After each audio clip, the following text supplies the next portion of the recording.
3, 2, 1, go. Or sorry. 3, 2, 1. Hello everyone and welcome back to the channel. So I've been working on this little guy for a while now.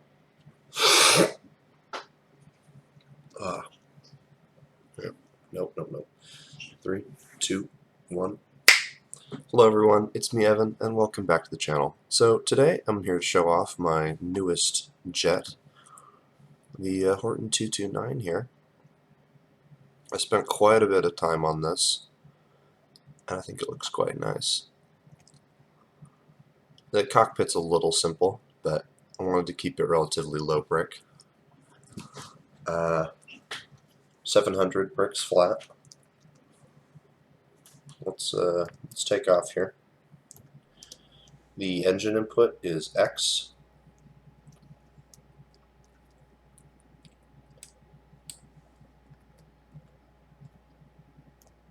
Let's get those landing gear in. So it's actually using twin turbo jets there for most of its sort of power. And of course in gear 3 we actually get thrusters involved because there's actually RPM sensors on the engine itself that will detect engine speed, and then actually at high RPM will send inputs to a set of thrusters inside that help to just eke up the top speed a little bit. It's not very fast though. Like overall it's pretty slow, but it has very good sustained speed in turns compared to its top speed. So its top speed's like, you can see, like 330. Not very fast, but if I just continue to turn, you can see that our speed here is not actually really dipping below 200 at any point, which is very useful for just that endless turn.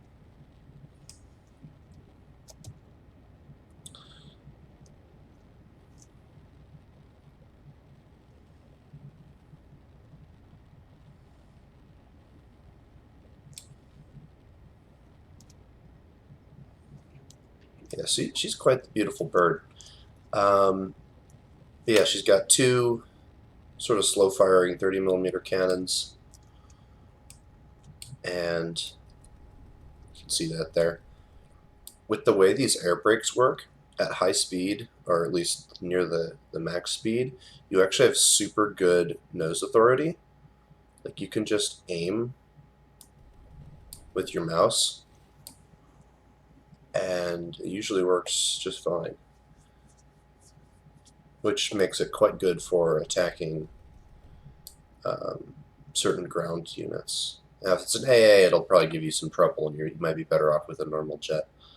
But yeah, it's just super easy to aim. But your roll is your biggest weakness, of course, because the they're not only is the roll slow, but when you roll, it also yaws you. I have a sensor system that tries to accommodate that, but it really does struggle. So yeah, and the fact that the ailerons have to pull double duty to also be elevators means that there's sort of a limited amount of potential. Now, one thing you can do to offset this, if you're, for instance, in a tight dogfight, you can actually elevate your flaps. They go up to 20 degrees, and so you can actually stay in a turn and roll, which is quite useful.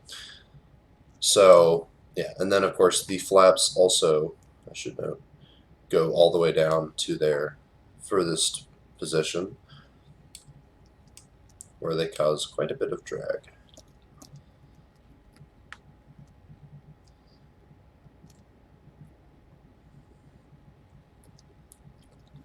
It also gives this thing a slight nose down tendency, which is not exactly great, but yeah.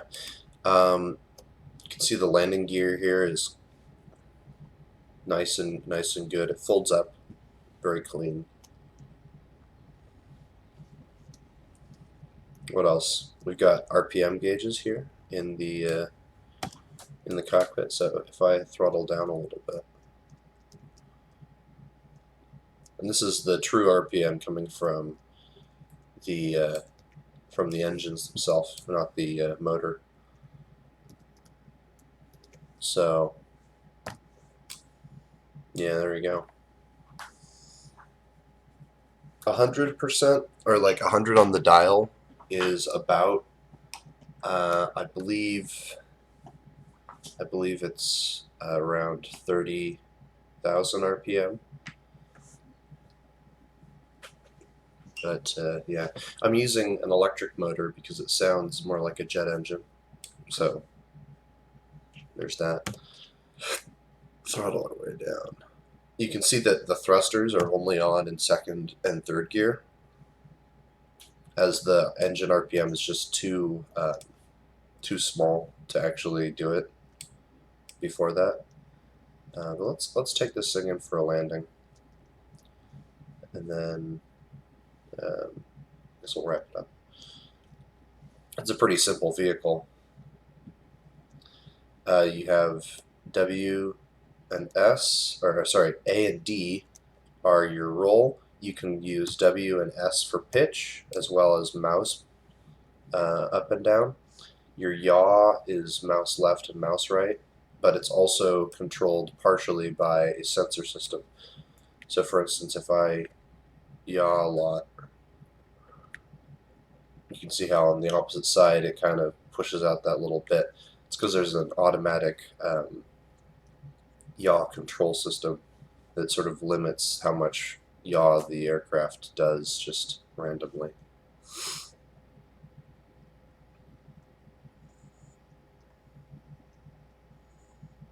Alright, let's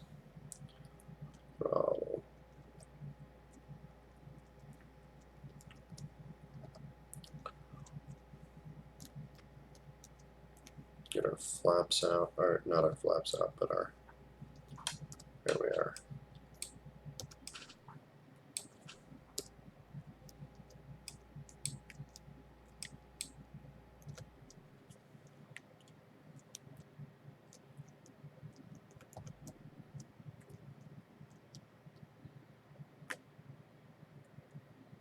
That was a pretty smooth landing, all things considered.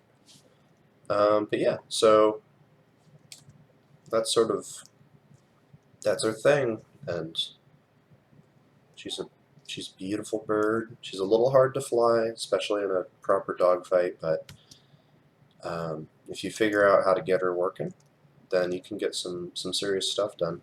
You can kind of see the sensor systems back here, and I can actually go over those maybe in another video, but yeah, so that's the Horton. I should probably show you the turbines, because they're pretty cool.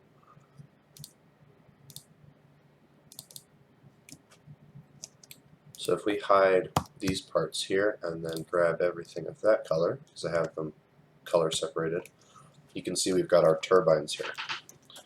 And then on here we've got angular speed, and these are just dumb sensors. They don't do anything. They're just there to counterbalance and make sure there's no wobble in the engine. But yeah, so we've got this sensor here. It's detecting angular speed at 180,000 degrees per second, which translates to about 30,000. It's somewhere in the ballpark. So yeah, pretty simple.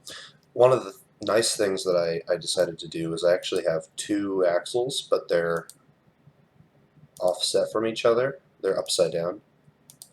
And that helps to stabilize the engine sort of in its housing so it doesn't wiggle around too much.